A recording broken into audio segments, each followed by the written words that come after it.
Welcome to দাদার classroom. Class 9-এর English text book থেকে আজকে আমরা lesson number 1 tales of Bhola grandpa এখানকার যত এক্সারসাইজের প্রবলেম আছে সম্পূর্ণটা কিন্তু সলভ করব। পেজ নাম্বার 1 বের করো তোমার ইংলিশ বইয়ের। Lesson 1 tales of Bhola grandpa, খুব সুন্দর একটা স্টোরি, টোটালটা পড়বে। চলো আমরা এবার এক্সারসাইজ সলভ করি। খুব ভালো লেগেছে আমার এটা। কোথায় আছে এক্সারসাইজ? এই তো দেখো পেজ নাম্বার, এটা তুমি পাবে, দেখো পেজ নাম্বার 5 পেয়ে যাবে। ক্লাস 9 ইংলিশ বই বের করো। আচ্ছা, খাতার মধ্যে লিখলে লেখো, মন দিয়ে চলো আমরা বুঝি। প্রথমত এক্সারসাইজ 1-এ বলেছে tick the correct answer from the given alternative, অর্থাৎ এখানে আমাদের অনেকগুলো অপশন তো আছে, তার মধ্যে যেটা সঠিক সেটাই আমাদের লিখতে হবে। এবার প্রথম প্রশ্ন 1 নম্বরে বলেছে দেখো in the bakul tree there lived, মানে এই যে বকুল গাছ আছে সেই বকুল গাছে বাস করতো কারা?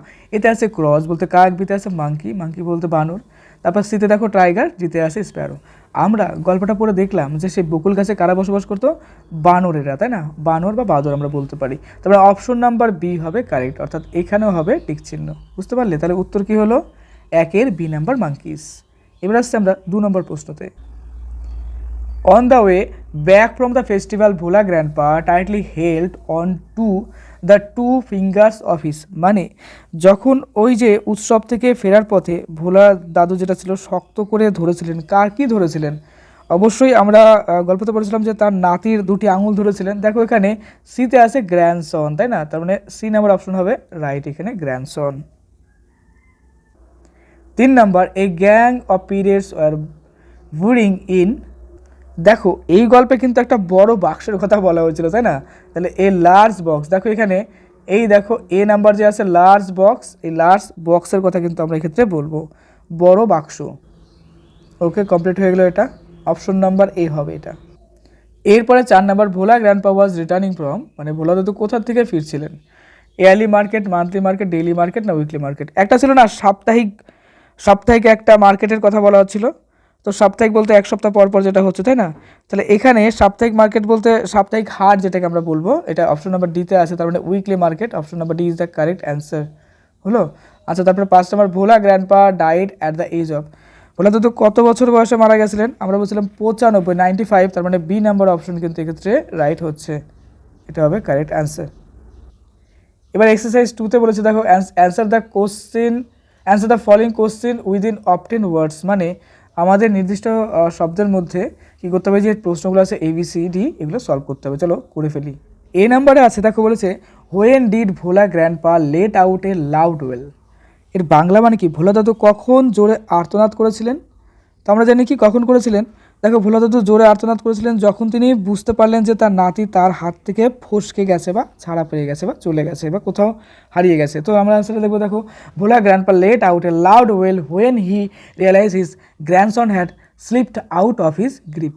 ওকে, B number where had the grandson found a cosy shelter, মানে তার নাতি কোথায় একটি আরামদায়ক শেল্টার বলতে আশ্রয় খুঁজে পেয়েছিল। তো আমরা লিখবো দেখো the grandson had a found a cosy shelter under A cows বেলি, মানে তার নাতি একটি গরুর পেটের নিচে একটি আরামদায়ক আশ্রয় খুঁজে পেয়েছিল। তারপরে আসছে next C number what request did Bhola grandpa make to the first man he saw on the mount, এখানে দেখো বলেছে কি এই ক্ষেত্রে যে এখানে ঢিবির কথা বলা হচ্ছে না, তো ঢিবির উপর দেখা প্রথম লোকটির কাছে ভোলা দাদু কী অনুরোধ বা কী রিকোয়েস্ট করেছিল? তো লিখবো দেখো he requested the man for some water to drink, মানে কিছুটা জল পান করার জন্য তিনি রিকোয়েস্ট করেছিলেন। আচ্ছা, তারপরে চলে আসছে D number how old was Bhola grandpa's wife when he died, মানে ভোলা দাদু যখন মারা গেলেন তখন তার ওয়াইফের বয়স কত ছিল? তো আমরা বলছিলাম 80-র মতো, তো লিখবো দেখো she was 80 years old when he died, মানে তার 80 বছর বয়স ছিল যখন মারা যায়। এক্সারসাইজ 3-তে বলছে answer the following question within 25 ওয়ার্ডস, একটু বড় করে লিখতে লাগবে না? এই নাম্বারে দেখে বলেছে why was no real treasure found under the sand dunes, তো এর বাংলা মানে হলো দেখো বালির টিলার নিচে কেন কোনো আসল গুপ্তধন পাওয়া যায়নি? তো লিখবো দেখো no teacher was found because the gang of pirates and the buried box were just part of a dream Bhola grandpa had during his midday nap, মানে ঘুমের মতো স্বপ্ন দেখেছিল, তাই না? লিখবো কোনো গুপ্তধন পাওয়া যায়নি কারণ জলদস্যুদের দল এবং পুঁতে রাখা বাক্সটি ছিল ভোলা দাদুর দুপুরের ঘুমের সময় দেখা একটি স্বপ্নের অংশ মাত্র, তাই না? একটা স্বপ্ন দেখেছিল, তার জন্য পাওয়া যায়নি। কী করে পাবে, স্বপ্ন দেখলে সম্ভব কি? বি নাম্বার থেকে বলেছে what did the tiger do after Bhola grandpa had climb up the banana tree. মানে এই যে দেখো বলেছে যে ভোলা দাদু বট গাছে চলে যাওয়ার পর বাঘটি কী করেছিল, ওই যে একটা বাঘ যে ছিল, তো tiger roared circle the tree 100 times and then settle down under a bush keeping its eyes fixed on Bhola grandpa all night. তার মানে কি, বাঘটি গর্জন করে গাছটিকে 100 বার প্রদক্ষিণ করলো এবং তারপরে একটি ঝোপের নিচে বসে পড়লো, সারা রাত ভোলা দাদুর দিকে একদৃষ্ট তাকিয়ে রইলো। এই বিষয়টা রয়ে গেল। দেখো C number, what was the reason of Bhola grandpa death according to his wife. মানে ভোলা তার স্ত্রীর মতে ভোলা দাদুর মৃত্যুর কারণটা কি সেটা আমাদের বলছে এখানে। With a Sai his wife remark that the 95 years old man must have simply forgotten to breathe। বললো যে একটি দীর্ঘতম শ্বাস পেলে তার ওয়াইফ বললো, মানে তার স্ত্রী বলল যে 95 বছর বয়সী লোকটি নিশ্চয়ই শ্বাস নিতে ভুলে গিয়েছিলেন। কেমন একটা বিষয় না? Exercise for grammar, change the mood of narration of the following sentence. Bulbuli said to his friend will you come tomorrow. Bulbuli তার বন্ধু বান্ধবীকে যাই হোক বললো যে তুমি কি আগামীকাল আসবে। তো এই ক্ষেত্রে আমরা কী করবো, দেখো লিখবো Bulbuli asked his friend if he or she would come the next day. এখানে ছেলে হলে পারে হি, মেয়ে হলে পারে শি, এই ব্যাপারটা আমরা এখানে দুটোই উল্লেখ করে দিলাম, যেটা ভালো হয়। হ্যাঁ, question, Poulami says I am fine. Poulami বললো আমি খুব ভালো আছি। তো লিখবো দেখো Poulami says that she is fine. Question number C, দেখো এখানে আছে the teacher said to the student keep quiet. তো লিখবো the teacher ordered the student to keep quiet. এবারে question D, my mother said to me may your dreams come true. তোমার স্বপ্ন সফল হোক। দেখো বলো my mother wished me that my dreams might come true, যেন আমার স্বপ্নটা পূরণ হয় বা সত্যি হয়ে যায় কিছু একটা। E number, the student said sir please allow us to play in the field. এখানে উত্তর লিখবো দেখো the student respectfully request their teachers to allow them to play in the field. মানে মাঠের মতো যেন ছাত্রদের যেন খেলতে দেওয়ার দেওয়া হয়, মানে অনুমতি দেওয়া হয় এই বিষয়টা। এবার 6.5 in each of the sentence of the following passage some articles and the preposition are used in incorrect manner. মানে কিছু উল্টাপাল্টা আর্টিকেল প্রিপোজিশন আছে, সেগুলোকে আমাদের ঠিক করতে হবে। চলো এটা দেখে নাও। চলো সলিউশনটা দেখো এর। অন এ উইন্টার, এখানে এ হবে। দেখো যেখানে আমি আন্ডারলাইন করছি এন্টার এ হবে। তারপরে দেখো আই ওয়াজ অ্যাব্রোড এ দেখো যে এখানেও এ হচ্ছে বোট। তারপরে ওয়াজ এ আছে, মুনলিট নাইট অফ স্টার আছে। তারপরে ওয়াজ অ্যানচার্ড ইন হবে দেখো এই ক্ষেত্রে। আর লাস্টে দেখো দ্য বিউটি অফ নেচার হয়ে গেল। টোটালটা আন্ডারলাইন করে দিলাম, দেখে নাও। এরপরে write a dialogue within 100 words on the need to ban the use of animal like tiger and lions as circus attraction. মানে সার্কাসে যে বিভিন্ন রকম জন্তু জানোয়ার ব্যবহার করা হয় বা রাখা হয় সেটাকে বন্ধ করতে হবে। Hints, wild animals decreasing ill treatment to animals in circus and criminal offence laws against us need to be human or to animals. মানে এই যে ক্লু আমাদের দেওয়া আছে, এই ক্লুর উপর বেস করেই কিন্তু আমাদের এটা লিখতে হবে। হ্যাঁ, তো চলো আমরা এটা সুন্দর করে পড়ি এবং সলভ করি। তো লিখবো দেখো অ্যান্সার।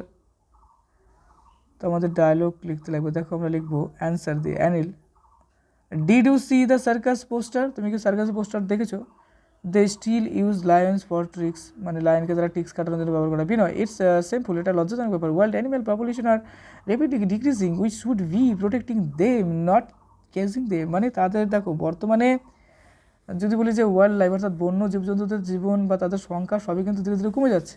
তো আমরা কী করছি, তাদের আমাদের রক্ষা করা দরকার, কিন্তু আমরা তাদেরকে কী করছি, খাঁচার মধ্যে বন্দি করছি। এটা ঠিক না।